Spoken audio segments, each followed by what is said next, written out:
So I'd like to welcome to the Automotive State of the Union, Kevin Frye and Matt Lasher. Gentlemen, it is good to see both of you. Paul, it's good to see you, friend. Good to see you, Paul. Good to be here. All right. Man, there's a lot of good things in this room right now. You guys are the marketing directors of your organization. So maybe I'll just let each of you speak a little bit about what your organization looks like. First, give me a little summary of your dealer group, and then tell me what your role kind of embodies. Matt, you're on the screen. Why don't you go first? Thanks, Paul. First off, just kudos to you and putting this event on. It's been great to watch some of the leaders in the industry, and I've learned a lot today and got a couple ideas that we're going to sort of carry forward from here on out. But a little bit about us, Herr. So we're a 26-store group in Buffalo, New York. We sell about 50,000 cars a year. We service about 400,000, and we have about 2,300 employees. What's unique about us is we're very densely populated around Buffalo, New York. We have 22 dealerships within a 30-mile radius of each other. And we have 4 dealerships 60 miles in Rochester, New York, so just 60 miles away. So, we're all in Western New York, and obviously with the pandemic situation happening in the city, which is about 5-6 hour drive away, legislatively, we've been sort of treated the same across the state. So it's been an interesting ride, but in Erie County, where most of our stores are, we have, I think, 500-600 cases documented or something to that effect right now. And what size is Buffalo? People what's Greater Buffalo population? About 1 million people in Western New York is what we consider. Great. And can you tell me a little bit about your marketing operation in general? What does the structure look like for you? Yeah, sure. We have a pretty thin team centralized within our executive office. And it's a really collaborative relationship with our general managers and sales managers and service managers and fixed ops team. And so a lot of decisions kind of get made through our variable director team and fixed ops director team. So it helps make consistent decisions, and sort of we have a sort of mini 20 group, if you will, to examine things at a macro level. Perfect. Thank you very much.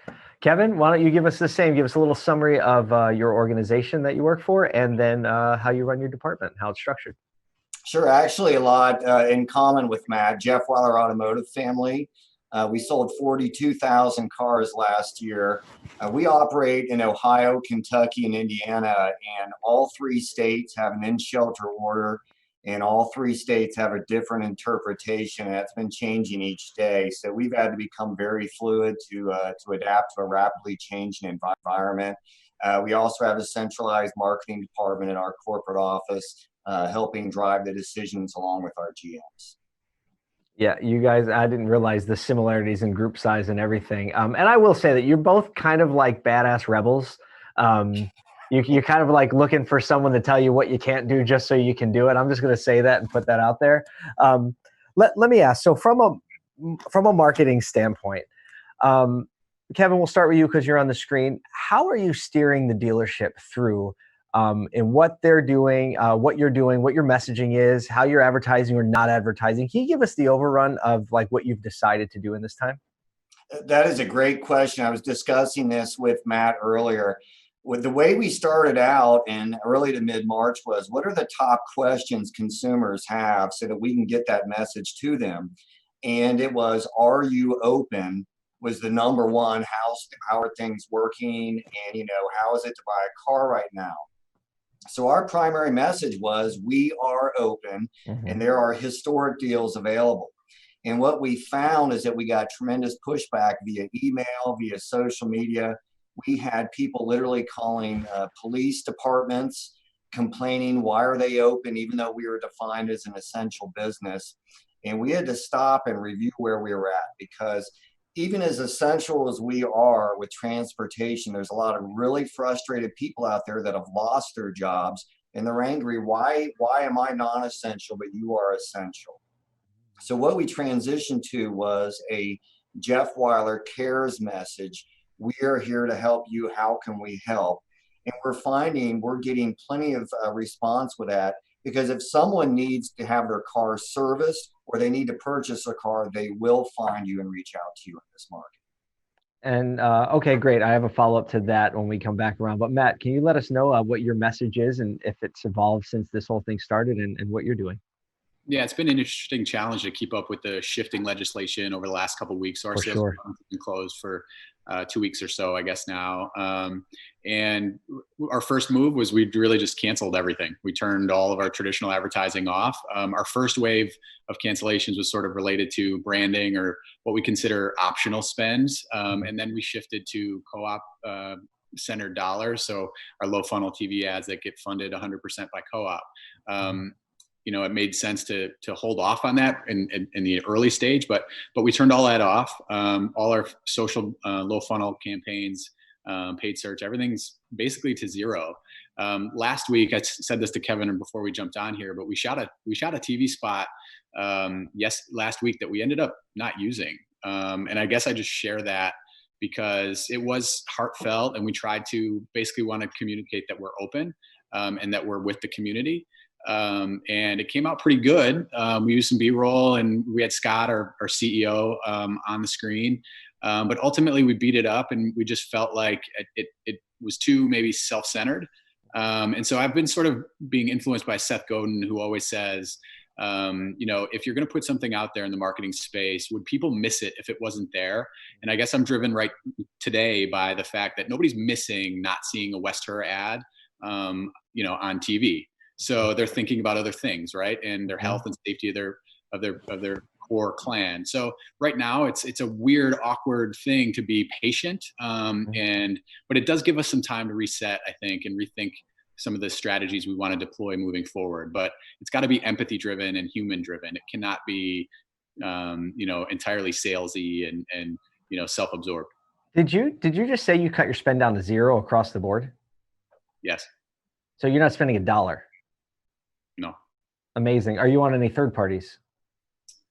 We canceled our third parties too. Sorry, Alex. Or paused. Let's call them paused for this minute. Cars, by the way. I think furloughed is the proper word. Yes. Furloughed them.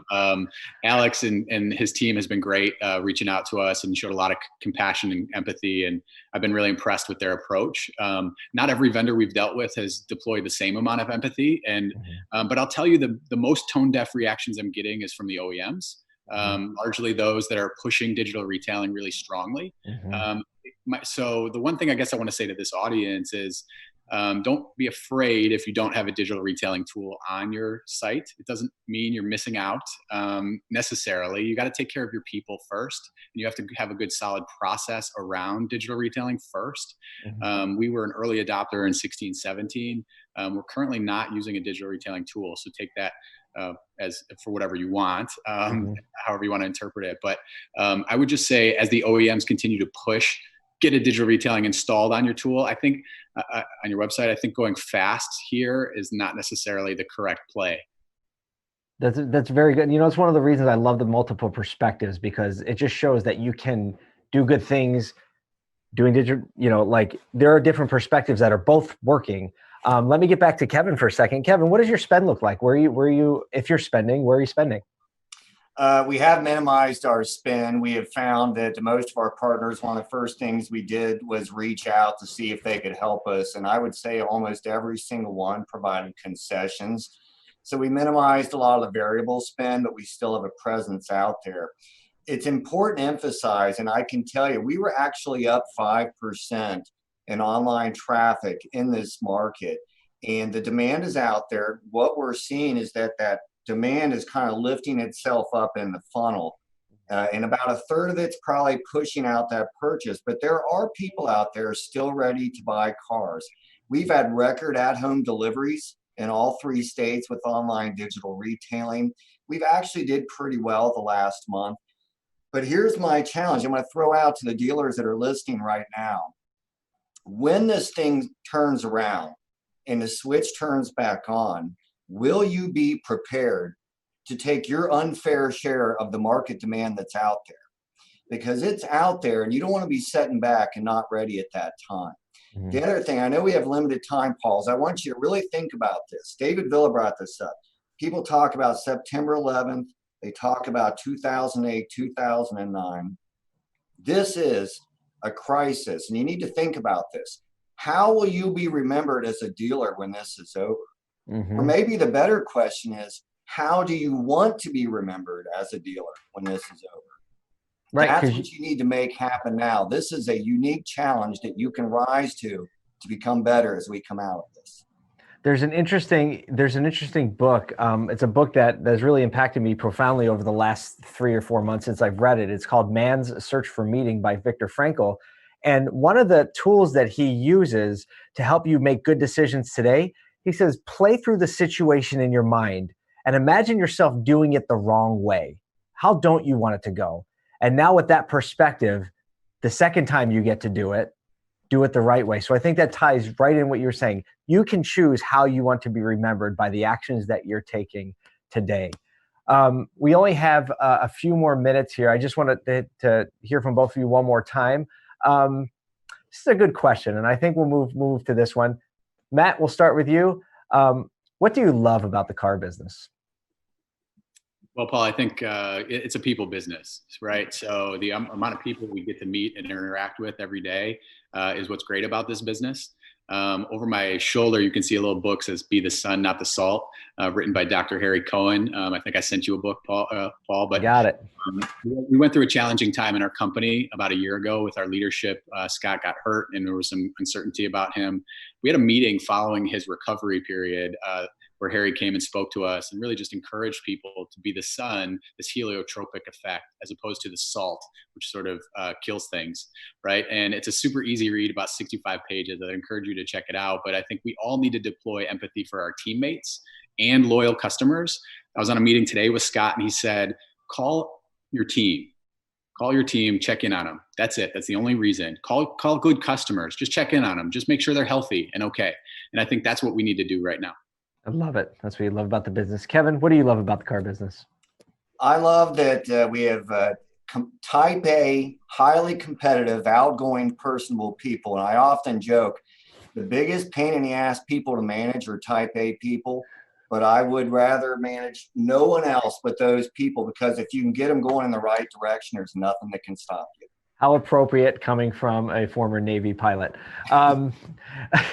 Pilots aren't type A, are they? Gentlemen. Especially Navy ones. Thank you so much for spending a few minutes with us and sharing your insights with dealers across the country. Again, I love the fact that there are very similar looking businesses that are navigating the situation successfully different ways. I think that's case in point for why we need to do more like this. If you haven't connected with these two on LinkedIn, they're both on LinkedIn. They post great content. And as you can tell, they're people that are also willing to help and willing to serve. Matt, Kevin, thank you so much for spending time with us today. Thanks, Paul.